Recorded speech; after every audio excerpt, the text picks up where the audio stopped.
belief that separates them. You know, they don't see the creator in everyone and everything. They have some kind of a division, and so they're stuck on the wheel.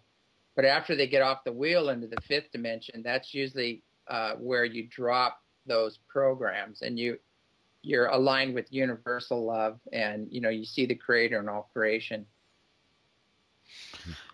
I wanted to ask you before we run out of time about the experience when someone loaned you the crystal skull over at the ranch, and I heard rumors that it was quite an experience. Yeah, yeah. Can you? You should call this the raw bone material. Oh, that's good. Oh God. Yeah, that was quite. Yeah, I had Polly for a while, the crystal skull, and was playing with it, and it was one of the ancient skulls. It was amethyst.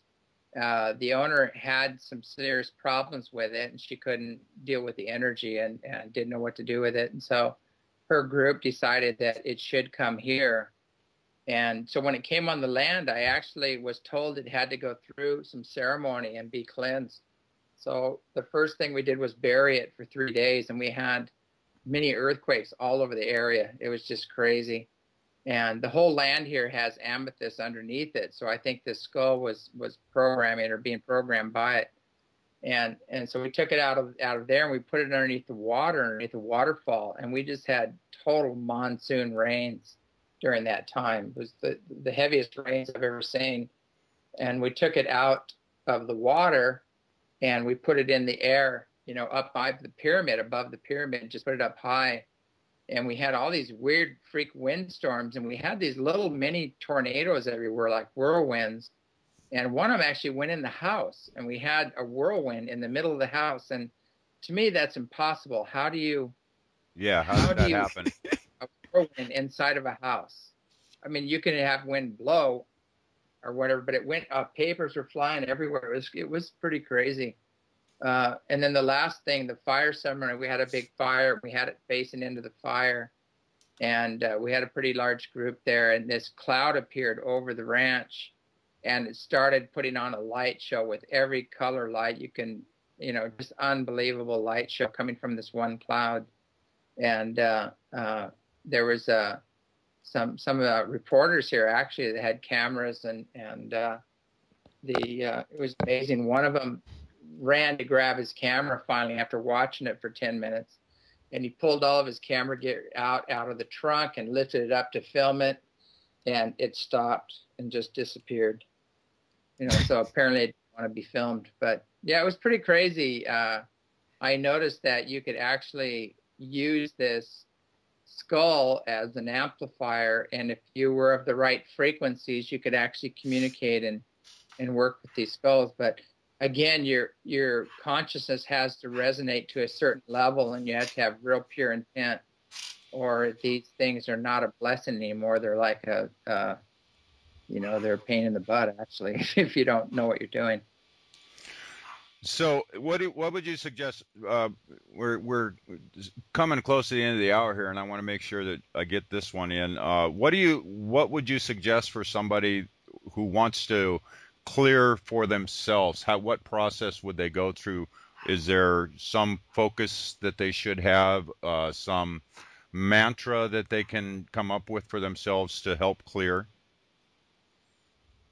Yeah, we've got it in the book Reunion with Source. I also put it in the second book, Becoming Gods, and all the information is in there about what you're clearing, how to clear it, and the process. It's kind of a long, complicated process because it has a lot to do with conviction and understanding what you're doing and things like that, and pure intention.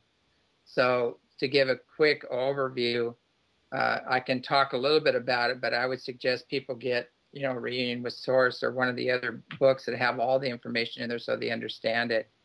But, basically what you do is you start off by calling in master teacher or main teacher and guide that you feel comfortable with. And there's many of them. Every culture has been given, a son of God, you might say, or a prophet or a very high master. They come to all cultures. And so whether you call on Buddha or Kuan Yin or, Ezekiel, one of the other prophets, we use Ezekiel a lot, which is an ascended version of Ezekiel, or Mary, or, the Syrian, the felines. There's so many different beings you can call out there to assist you in this process, but you bring them in first, and then you welcome many other entities in love and light that need healing, and you just tell them they're healed and forgiven, lifted and enlightened, filled and surrounded in the Christ light and the Christ love, and then you have these masters take them to their perfect place and clear out. And then you ask that all thought forms, living mental concepts be dissolved, lifted, and healed, sever all karmic ties, all psychic bonds.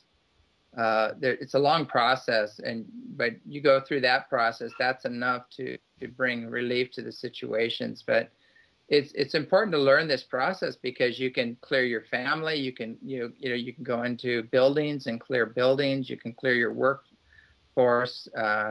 You can use these techniques to make sure that things go a lot smoother. And what I've seen is a good indicator that there are unseen negative influences is if you're having a lot of multiple accidents. A lot of times you're having chest pain. Those are real possessing type entities. You feel them in the chest. You'll feel solar plexus, like just a real ugly gut feeling sometimes comes with them around.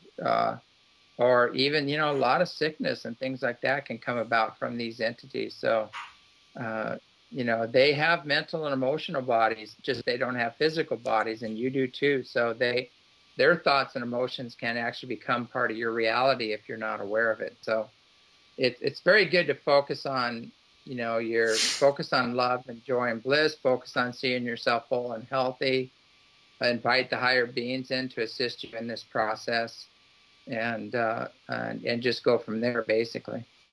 Yeah, I would definitely suggest anybody that is interested in this pick up at least that reunion with Sourcebook.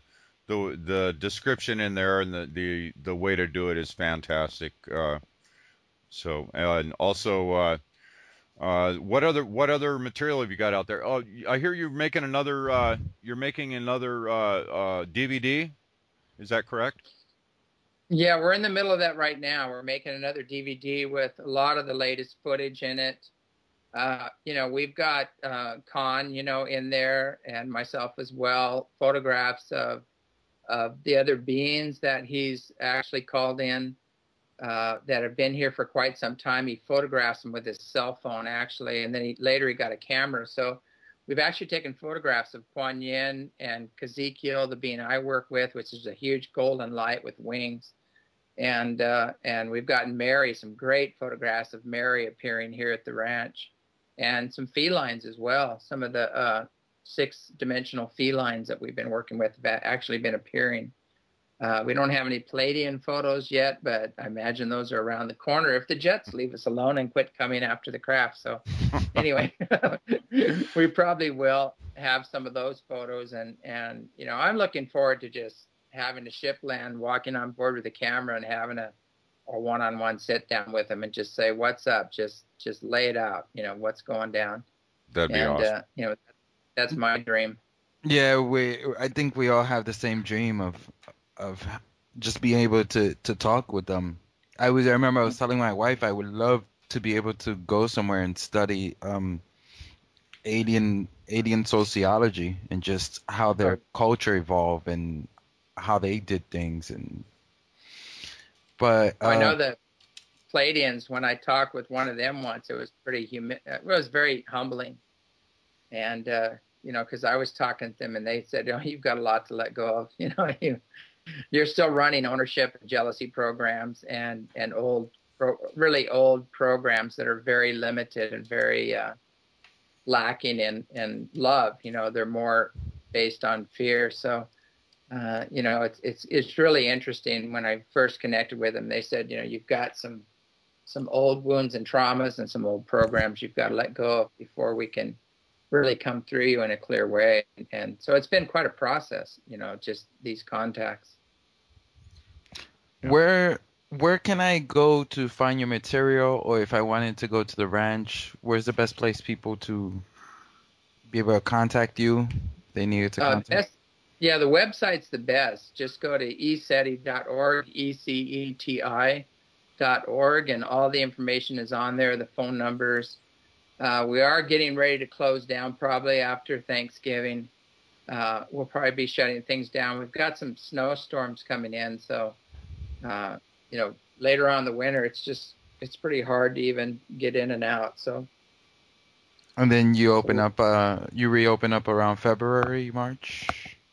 Yeah, we're very limited. We'll have some, people will keep coming now and then, but if you do come, be sure and get a 4-wheel drive, and so we don't have to dig you out,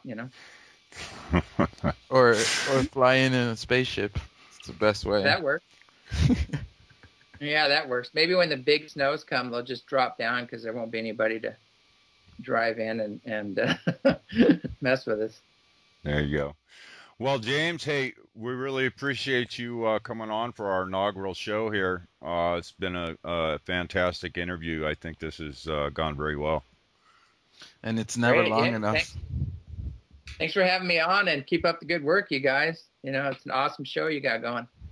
All right.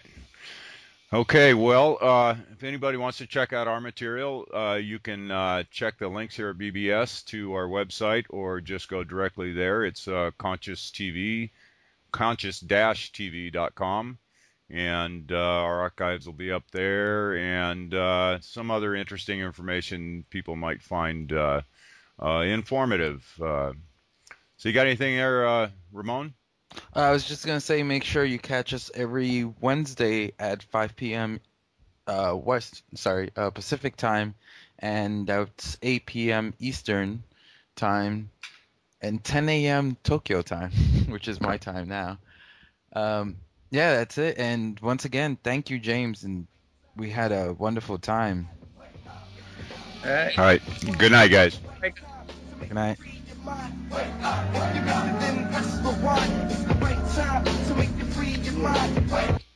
Great.